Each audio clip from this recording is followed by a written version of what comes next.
por estar aquí.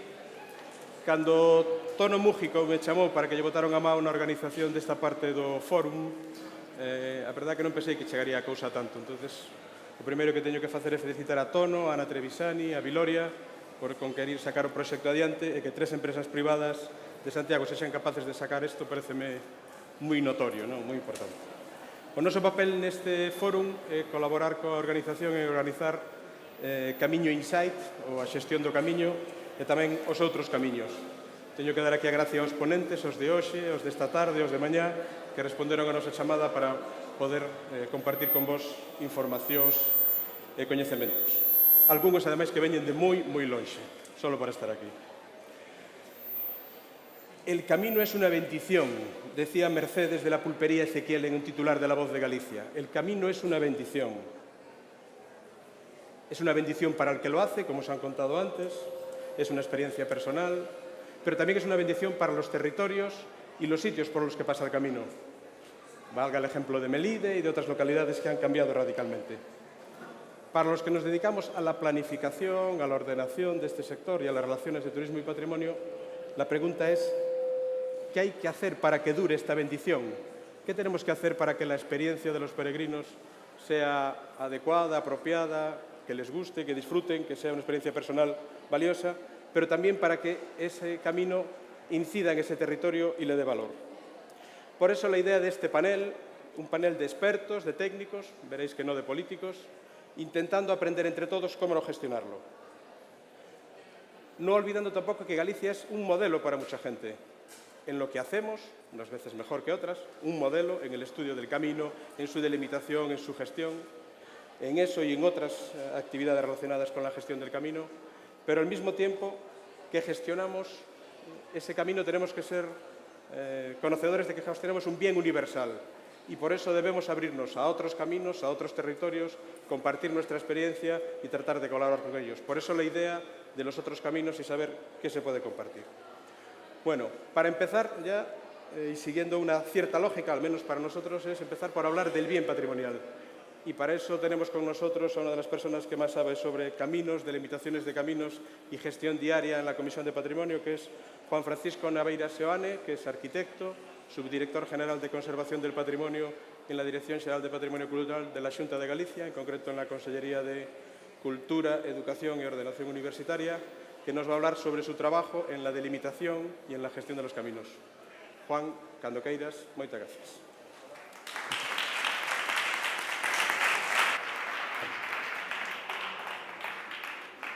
Ola, bos días a todos. Efectivamente, traballo na Dirección Xeral de Patrimonio, no departamento que se ocupa da tarefa administrativa do sistema de protección patrimonial e o que vou contar é como é ese sistema en Galicia, ese sistema de protección patrimonial, e como é a súa evolución desde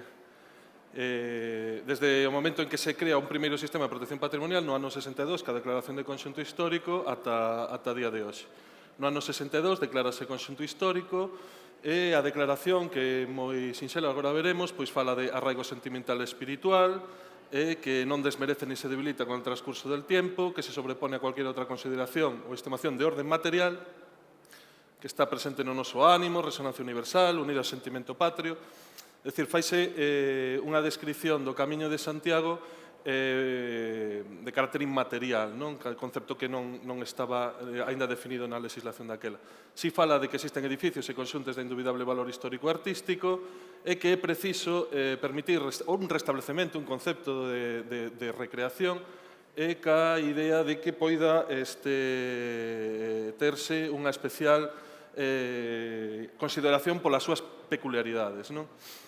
Con unha flexibilidade que o caso require. Xa se declara este conxunto histórico un concepto laxo de cales son os seus valores, porque non é un monumento ao uso. De todas formas, o decreto eran estas dúas follas e é como se define o camiño daquela. No ano 87 hai un hito que é a declaración de primeiro itinerario cultural europeo do Consello de Europa, un traballo que viña de antes, unha distinción que abrangue a moito máis que o camiño francés, non? E incluso, como vedes, todos estes son os países que estarían que estarían involucrados na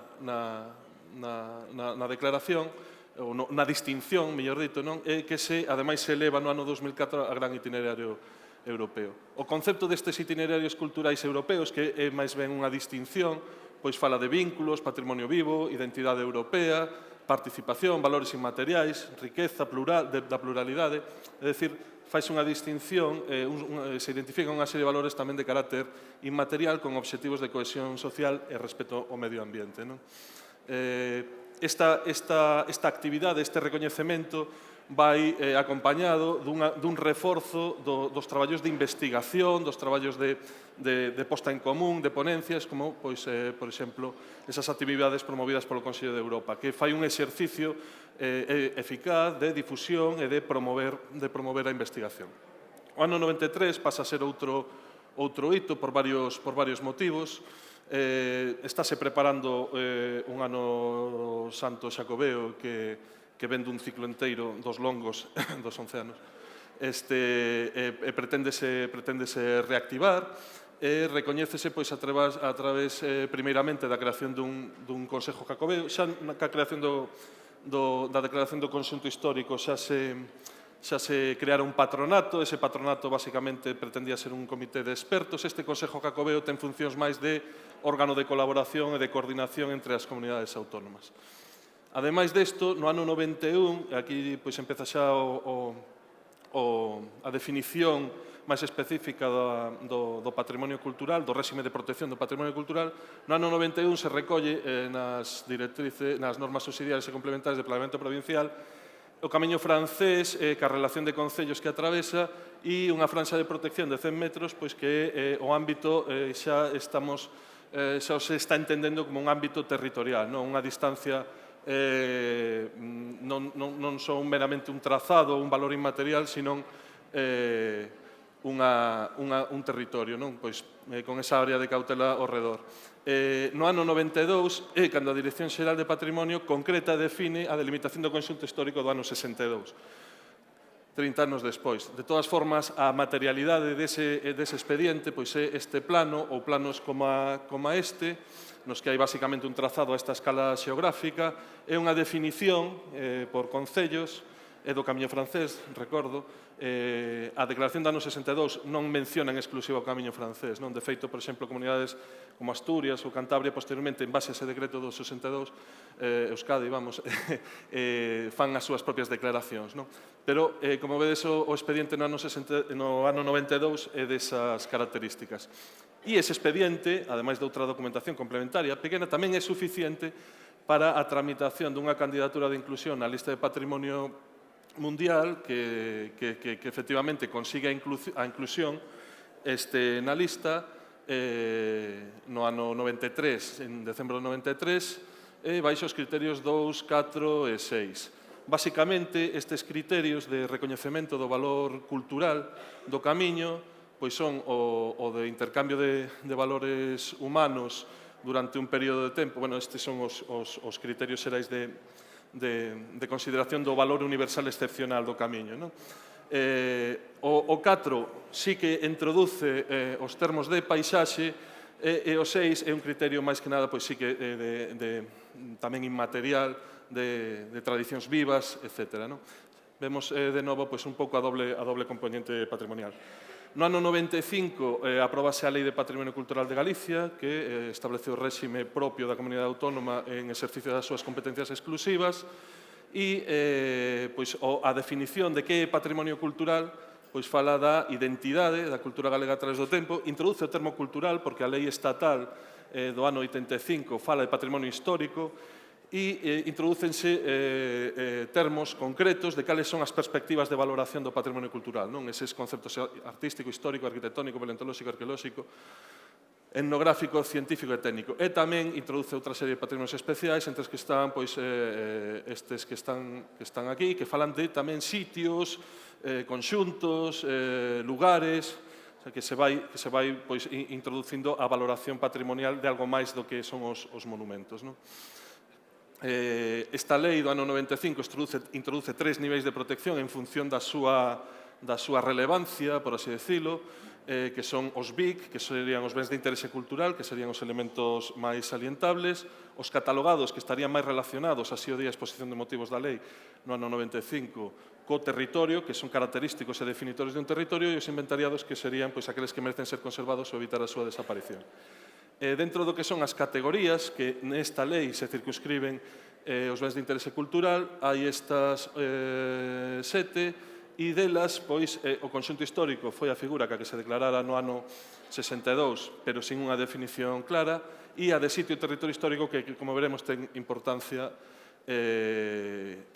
efectiva en relación cos camiños de Santiago. O conxunto histórico fala máis ben de agrupación de inmobles, de unidades de asentamento, é unha definición que ten encaixe difícil ca materialidade do que son os camiños no territorio. O sitio e territorio histórico sí que fala dun lugar, unha paraxe natural vinculada a acontecementos ou recordos do pasado, que podería ser, e así o recoñece a seguinte lei que se promove desde a Comunidade Autónoma ao ano seguinte, no ano 96, de protección dos camiños de Santiago, que na súa exposición de motivos fai este relatorio de reconhecemento, dos recoñecementos que tivo internacionalmente, valores como as ideas, proxección na historia de cultura europeas, recoñece a peregrinación e fala de 3 aspectos moi concretos. A relevancia histórica dos camiños, o movimento investigador, que está recoñecido habitualmente, que esta capacidade investigadora que suscita o propio camiño, e as propias peregrinacións como os valores máis sustanciais. Tamén recoñece esta lei do ano 96 e que está en vigor, que é o sistema de protección actual, as leis do 95 de Patrimonio Cultural e esta de protección dos camiños, recoñece a distinta pluralidade de camiños, é dicir, non se circunscribe tampouco só o camiño francés, sino que recoñece outros camiños e lles dá, en termos xerais, o francés a consideración de Vic e o resto a consideración de bens catalogados en relación con esta proxección territorial que contemplaba a lei para elos. O Camiño de Santiago serían todas as rutas históricamente recoñecidas documentalmente. E este é o punto esencial para a definición dos posteriores trazados de delimitación. Son vías, son os terreos que ocupan os elementos funcionais e logo establece condicións para a recuperación, é dicir, hai un concepto de que é un ben que pode ser rescatado, que pode ser incorporado a través de procesos de recuperación. E entende a categoría asociada a este ben como de un territorio histórico. Xa non estamos falando só dun elemento, digamos, virtual ou inmaterial.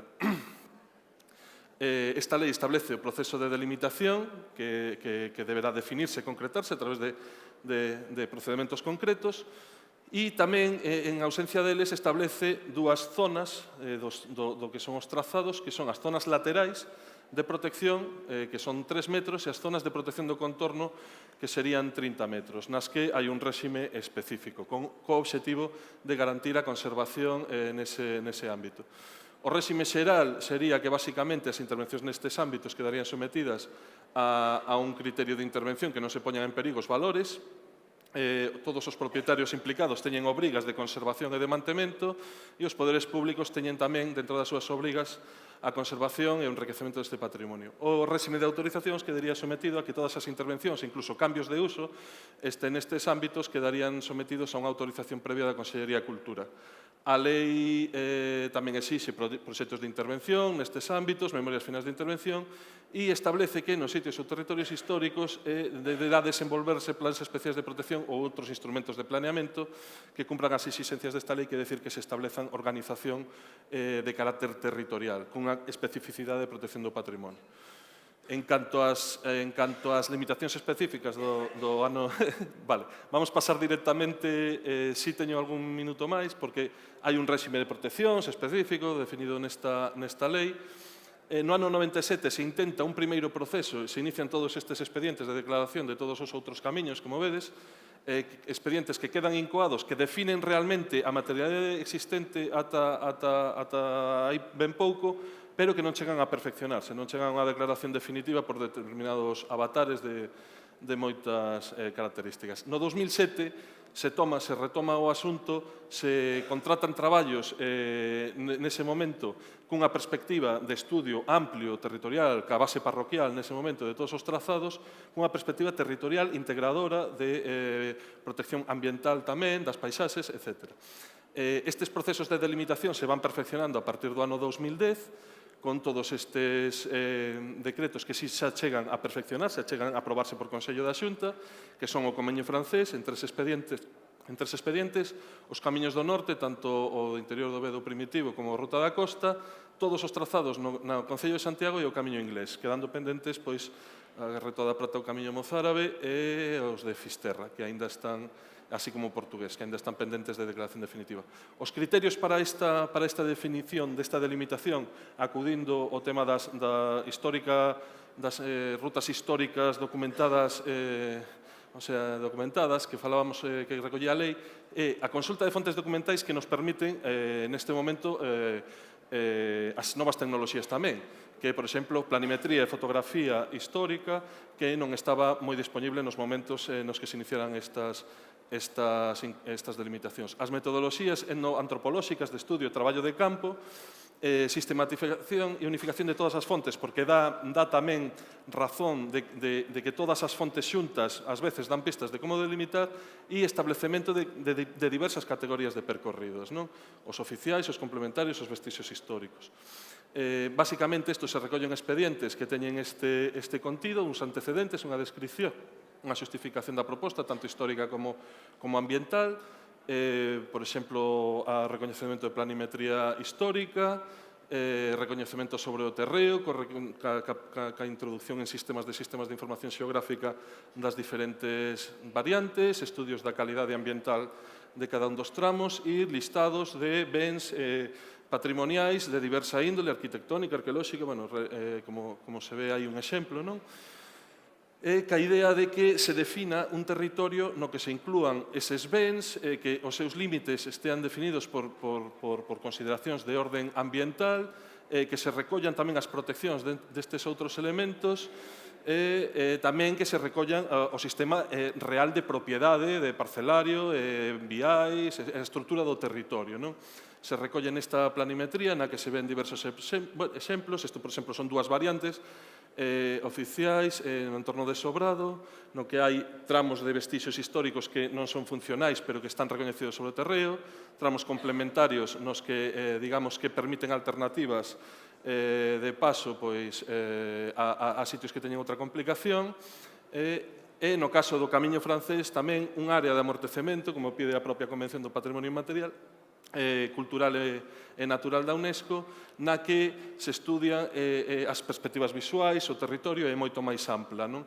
Que se vai axustando non a este sistema solo de referencias máis cercanas, sino as visuais, a panorámica e as ambientais. En torno ao plan especial é aínda unha tarefa pendente, as delimitacións aínda non se teñen rematado, pero a legislación incluso de ordenación do territorio prevé nas directrices de ordenación do territorio a elaboración destes plans especiais cuns criterios que están definidos nas directrices de ordenación do territorio, a elaboración dun plan territorial integrado e máis non puiden sintetizar.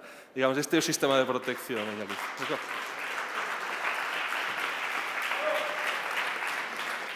Moitas gracias. Bueno, hai que darlle as gracias a Juan doblemente porque ser capaz de contar todo este farragoso tema da delimitación en tan pouco tempo e cumprir o tempo sin que lle teña que sacar a segunda tarxeta é fantástico.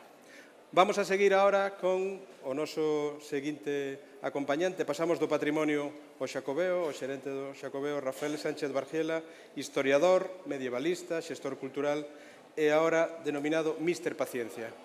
Míster Paciencia porque ten a paciencia de aturar a todos os que demandamos información, axudas, camiños, albergues, sinalizacións, arreglar firmes, etc. Por eso penso que este título que lle otorgamos é moi merecido. Ademais, cumple ben co papel. Moitas gracias, Rafael. Gracias. Bueno, moi bons días a todos. Gracias a Mario por esa inmerecida eloxio de paciencia. Vou a ser moi sintético porque a paciencia ahora paso ao público de Míster Paciencia porque por obrigas a semedia temos o acto de inauguración e debo estar presente no acto de inauguración. Estarei todos estes días aquí no fórum e, por tanto, se non podo estar despois no debate, calquera queredes comentar ou plantexar calquer tema, pois encantado da vida de poder debatir ou de poder falar e compartir con vos calquera impresión.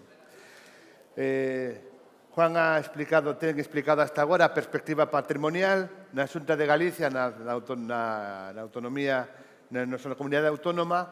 A xestión do camiño está dividida en estes dous aspectos, estes dous ámbitos. O ámbito patrimonial, que corresponde á Dirección Xeral de Patrimonio Cultural, e despois a xestión dos ámbitos, dos espacios, dos camiños declarados pola Consellería de Cultura e que se encomendan á Sociedade Anónima de Xestión do Plan Xacobeo a quen eu represento en este momento.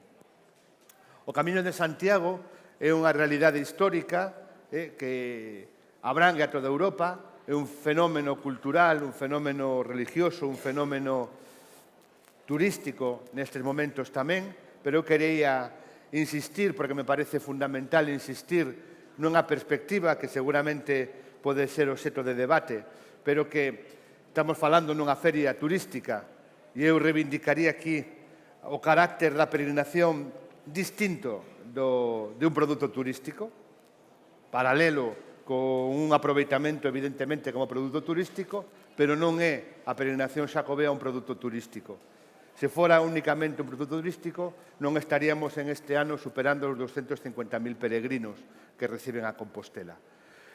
Como nace o que hoxe plantexamos? Bueno, pois nace con unha serie de acontecementos que teñen lugar en Galicia e con unha serie de circunstancias históricas moi concretas.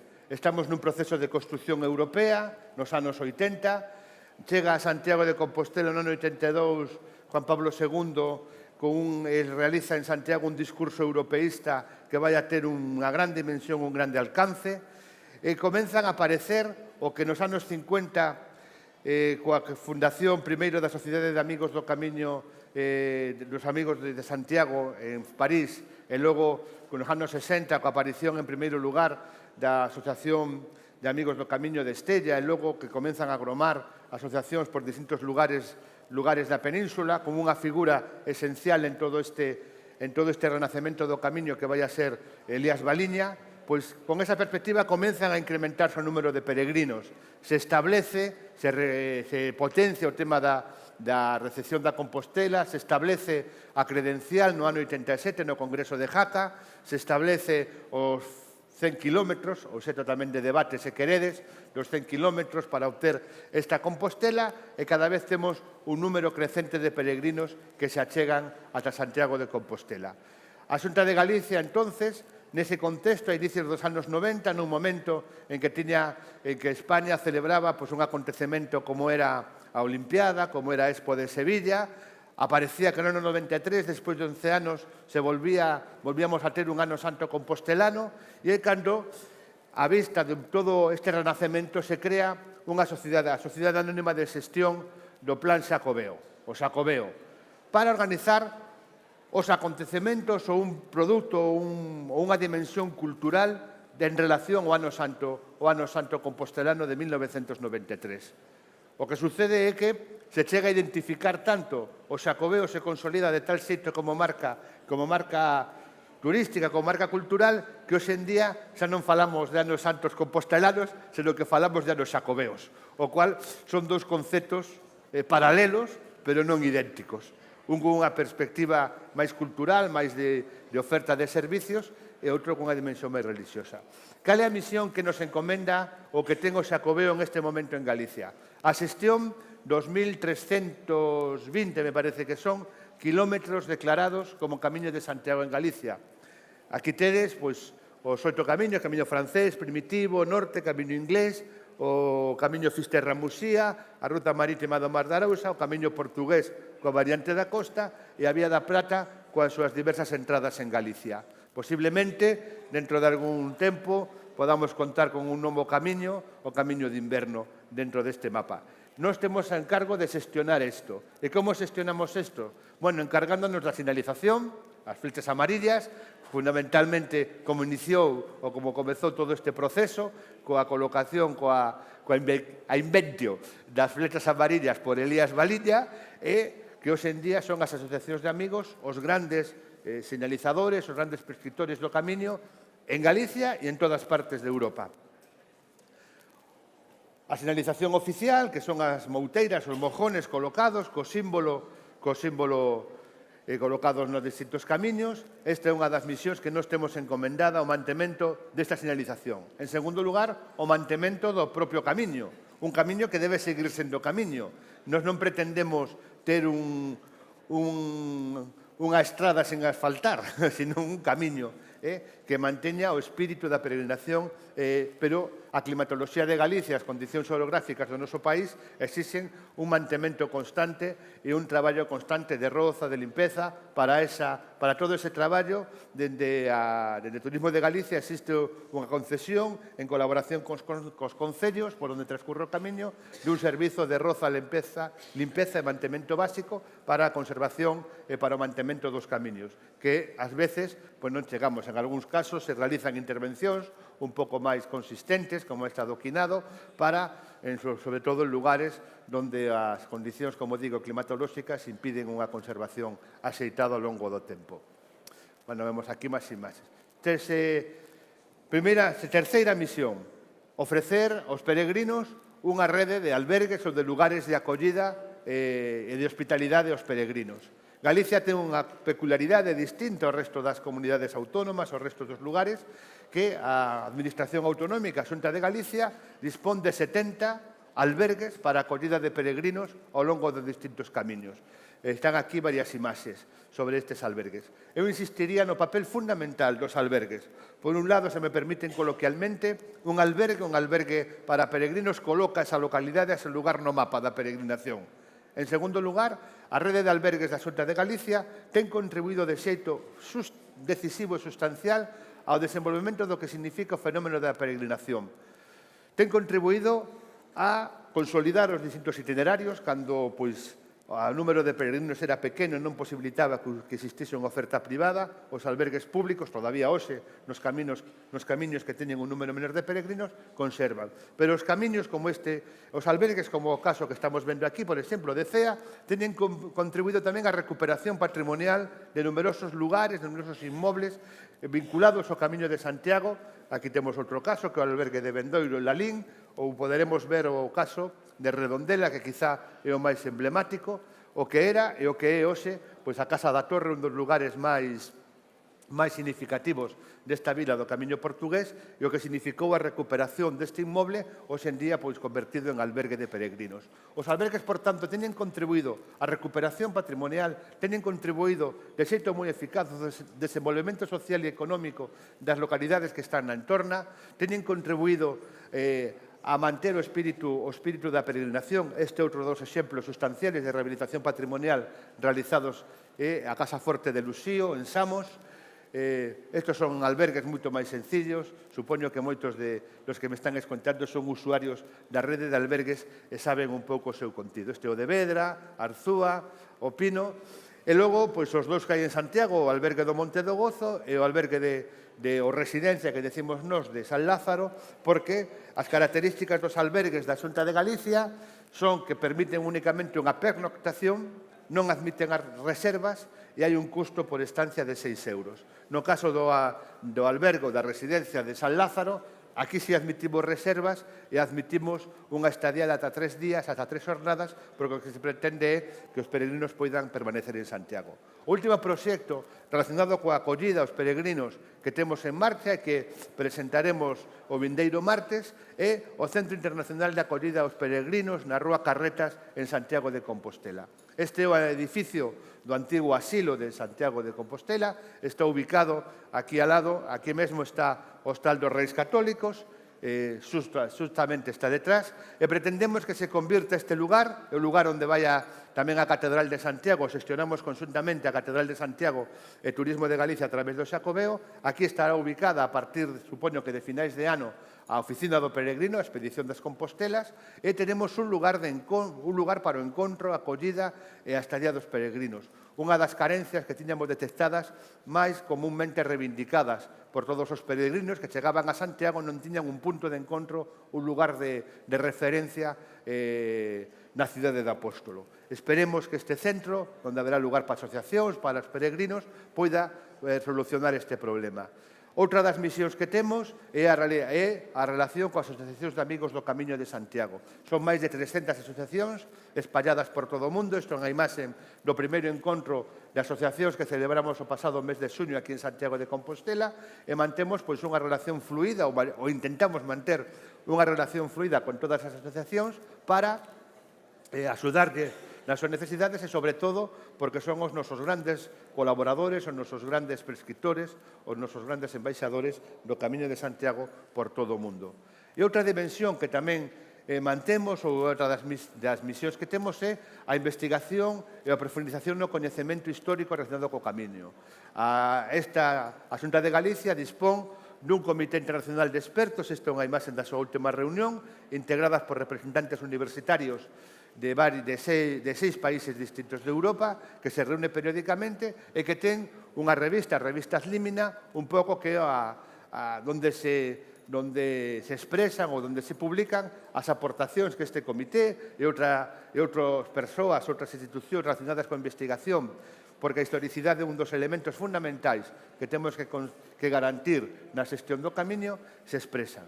Despois temos tamén unha misión de realizar actividades arredor da cultura xacobea. Poño solo como exemplo as realizadas no pasado ano, conmemorativas do 8º centenario da peregrinación de San Francisco de Asís a Santiago de Compostela. Este é o cartel realizado, tanto como logotipo, realizado por Antón Lamazares, un artista galego.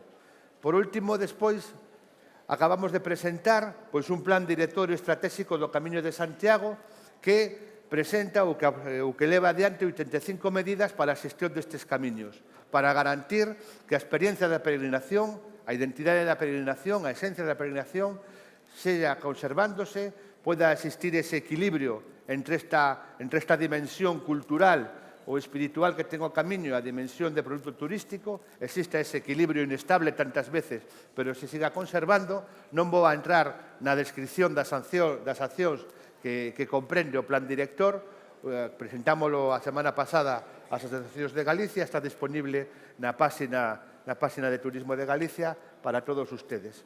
E, sobre todo, o que experimentamos é un crecemento constante no número de peregrinos. O ano pasado, como saben, foron 237.000 e pico, case 238.000 peregrinos que se achegaron a Santiago de Compostela. Este ano xa están superadas estas cifras, están superadas tamén as cifras do ano santo 2010. Non se trata, pero o importante non é que batamos récords de chegada de peregrinos. O importante é que os peregrinos que cheguen teñan unha experiencia satisfactoria da súa peregrinación, poidan vivir o que significa peregrinación. Eso será o que garantiza que o fenómeno da peregrinación xacobea sea algo que siga en crecemento, que siga medrando, que siga resultando unha experiencia satisfactoria para todos.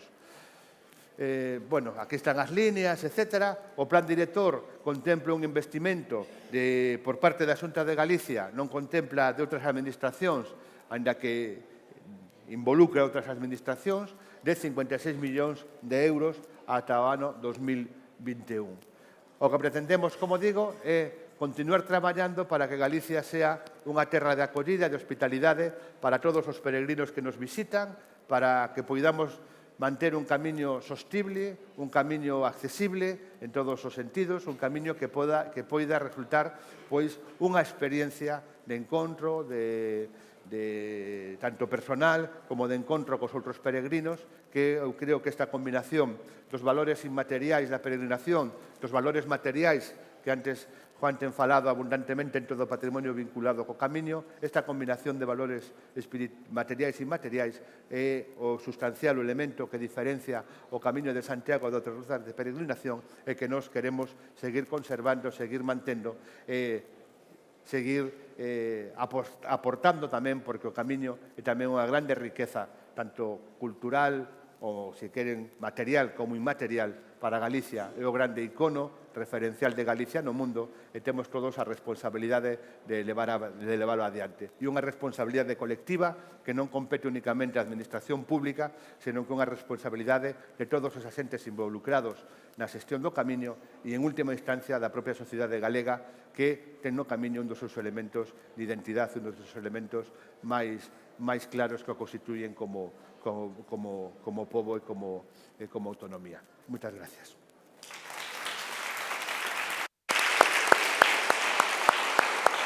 Tienes que ir ya, ¿no? 5 minutos. Penso que nos quedan 5 minutos para poder facerlle algunha pregunta, algunhas preguntas a Rafael, porque ten que ir á inauguración, entonces gustaríame que forades activas e activos facendo esas preguntas, despois quedarase con nos Juan Francisco Naveira, pero, por favor, aproveitade o tempo, que despois non hai debate. Preguntas para Rafael, ou para Juan, ou para un servidor? A ver, unha pregunta, por favor. A ver que che pase un micro. Hola, ¿qué tal? El Centro Internacional de Acogida no será para pernoctar, ¿no? Entiendo. ¿Perdón? No será para pernoctar. No, es un albergue, son únicamente un lugar donde estará instalada la oficina del peregrino, habrá... De encuentro. ¿De qué? De encuentro. De encuentro, exactamente, sí, no es albergue, no es albergue. Y otra cuestión, la convivencia entre albergues privados y los albergues de la Xunta en Galicia, ¿cuál es? No lo digo con intención, pero bueno, me imagino que habrá por parte de la red de albergues privados en Galicia, pues no sé, alguna inquietud. En otras comunidades, yo tengo uno, pues las quejas son un poco, me imagino que, o sea, las nuestras son un poco de falta de criterio, de profesionalidad a veces por parte de la administración, pero no sé en Galicia cuál es la situación. Hombre, yo creo que se mantiene una situación tenemos unas ofertas diferenciadas, o sea, nosotros el hecho de no admitir reservas, el hecho de nosotros tenemos cocina pero no tenemos menaje, por tanto, y esta es una de las cuestiones que podrían debatirse y que debato muchas veces con los peregrinos, tenemos una oferta diferenciada. Nosotros en ningún caso, la oferta pública, que fue la primera que se estableció en el camino, que fue la primera, por así decir, en llegar al camino en este sentido, es muy diferenciada y es complementaria de la oferta privada. Nuestra intención, en ningún caso pretendemos incrementar el número de plazas de la oferta pública, sino que, sobre todo pues en algunos caminos donde todavía el número de peregrinos sigue siendo pequeño, que con el tiempo ese crecimiento justifique la aparición de nuevos negocios. Yo soy testigo personal, yo soy de una localidad del Camino portugués, el albergue público aguantó muchísimos años allí sin otro elemento, soy de Tui, ha estado en albergue público durante muchos años, hoy en día ya existen pues 2 albergues privados, los hoteles se han reconfigurado para acoger a peregrinos. Esa es la misión nuestra, aguantar o estar ahí para acoger a los peregrinos y las rutas que no justificarían la presencia de un albergue privado, pero no queremos competir en ningún caso con la oferta privada. ¿Más preguntas? Allí atrás, por favor, micrófono.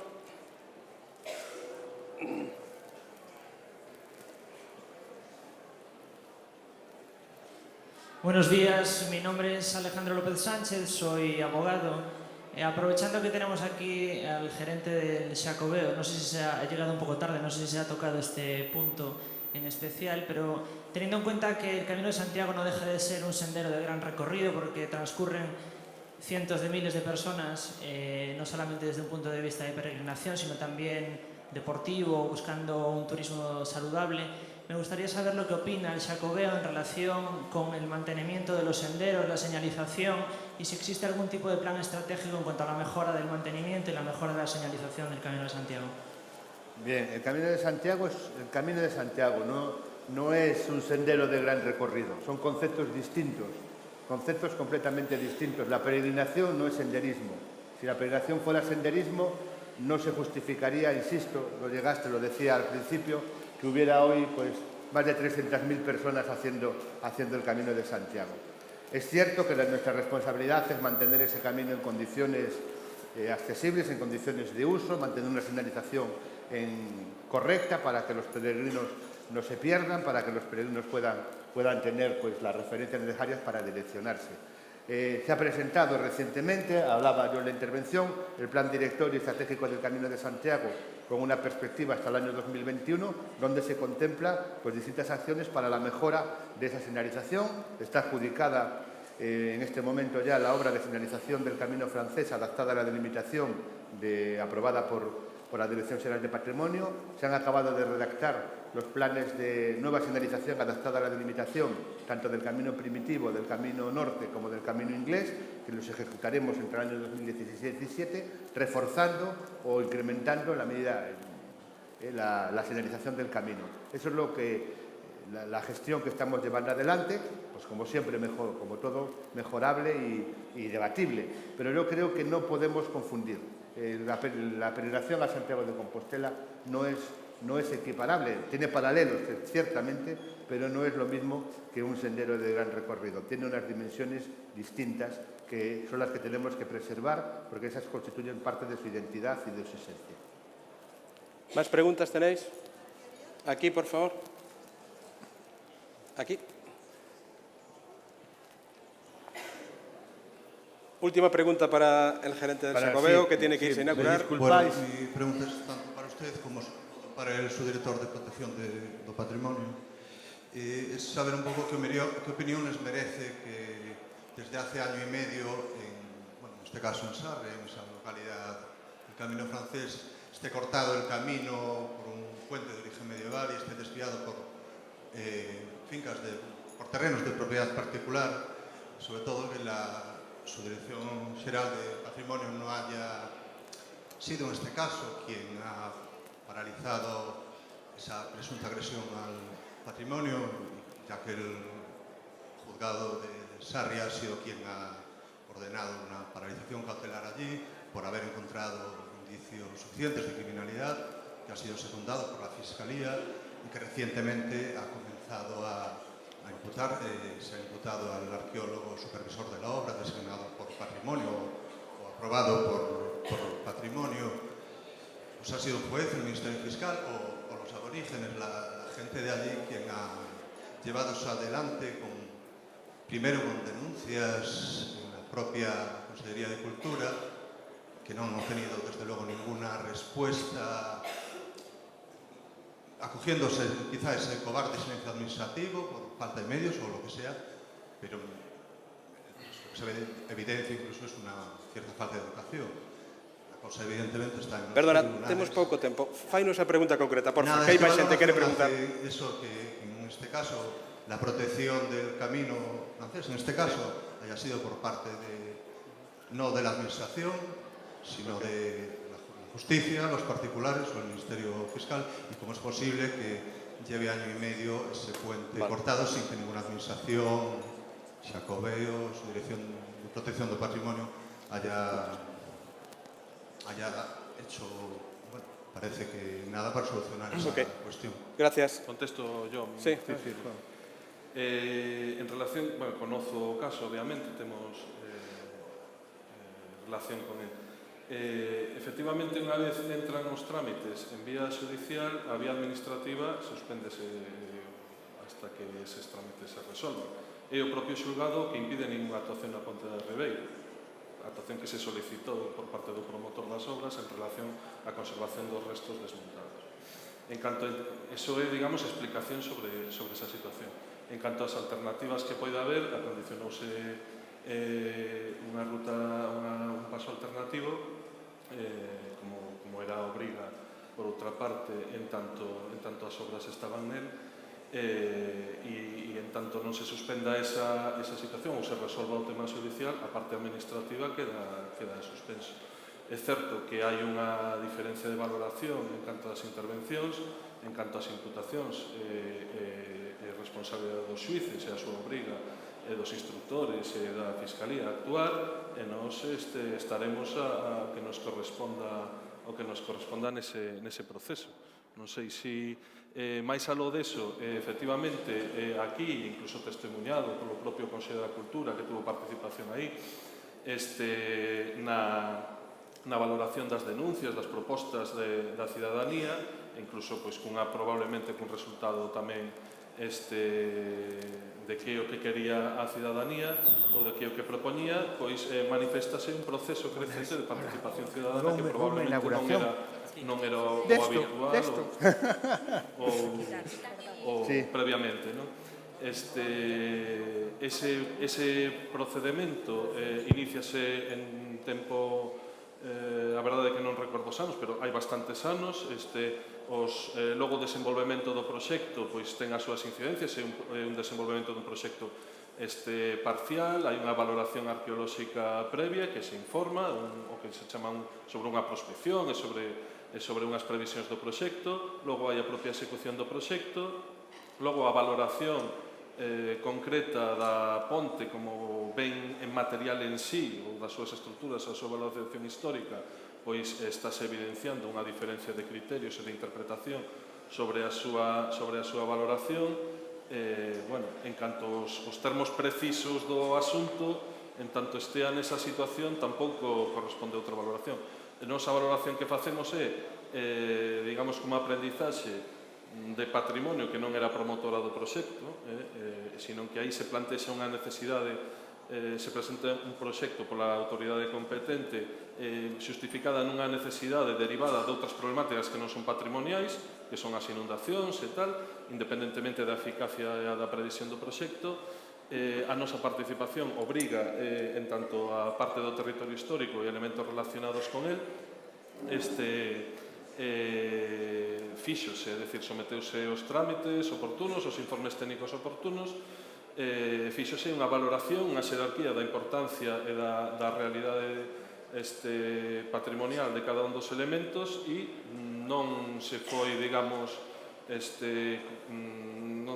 non houve un equilibrio pois co fenómeno de patrimonialización propio da sociedade local e das súas, digamos, expectativas de actuación da administración pública competente, tanto a promotora do proxecto como a digamos, supervisora dos proxectos. Seguiu o seu trámite xudicial e estaremos ao que se resolva. En canto a actuación concreta, que era parte da túa pregunta específica, a razón que eu coñezo é esa, é dicir, en canto a unha solicitude dunha intervención concreta na Ponte da Ribeira para consolidar o estribo, que se empezara a vaciar o trasdós en relación ca actividade arqueolóxica, o xulgado, penso que era un xulgado de instrucción, a verdade que non coñezo agora en concreto cal é o xulgado, determinou que non cumpría ninguna intervención en tanto non se resolve o proceso. Por lo menos ese é o estado do expediente como temos nós. Ok, unha pregunta que quedaba aquí, por favor. Rafael se ha ido. Bueno, moitas gracias por estar, gracias por atendernos. Retomando o tema que decía Rafa ao principio, o camiño non é unha experiencia turística, pero que facemos cando cada día, cando vamos camiño de Melide a Palas, centos, miles de persoas se aglomeran sobre un camiño? Como xestionamos eso? Como suma de experiencias ou como un fenómeno turístico que precisa servicios, acollida, atención, seguridade? Ao final, da experiencia individual, prodúcese un feito colectivo que temos que xestionar. Para os planificadores, pensamos que hai cousas que podemos facer e non só esperar a que ocurre esa chispa que, igual que fixo que o camiño sexa un éxito, o camiño sexa un desastre. Pensamos que hai formas de actuar na ordenación, na planificación e na xestión para tratar de, no que é computable e medible, porque a parte inmaterial da experiencia non a podemos alterar, no que é físico sí que se pode actuar. Pensamos que hai cousas ben feitas, outras errores dos que podemos aprender e, sobre todo, ter claro que nestas relacións de patrimonio e turismo sempre vai haber efectos e relacións entre elas. De nós depende, como sociedade, sacar un proveito de esa relación. Que obtemos deso, que queremos obter, en eso hai que actuar, non deixar que pase solo ou da súa maneira. Moitas gracias, vémonos mañá e pola tarde.